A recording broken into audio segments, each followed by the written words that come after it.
tam, kad matyt, koks yra poreikis būtent žmonėm pagalbos, tai dalyvauju intensyviai psichologų ten grupėse, kur žmonės ieško patarimų, ieško psichologų.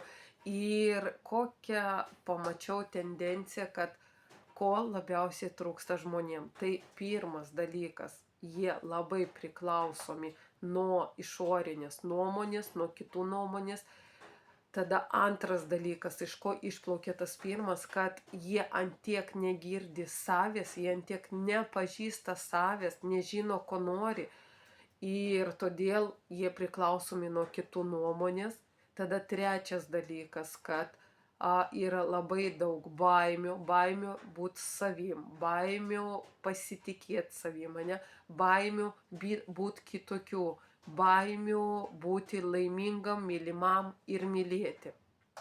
Ir ketvirtas dalykas, ką pamačiau, kad tikrai žmonėms labai trūksta pasitikėjimo savim, savivertės adekvačiai tos aukštos, Ir kodėl taip viskas iš vaikystės, visi 4 punktai tikrai iš vaikystės ir būtina, tikrai būtina, jeigu norit pakeisti savo gyvenimą, būtina ieškoti pagalbos. Nepadės jums va toks pasižiūrėjimas šitos. Čia yra tik, toks atspirties taškas, kad tikrai aš matau, kad ne taip gyvenu.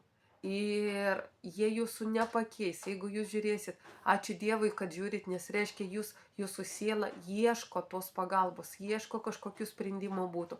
Bet žinokit, nepadės jums. Tikrai kreipkitės, ieškokit. Yra daug būdų padėti sau.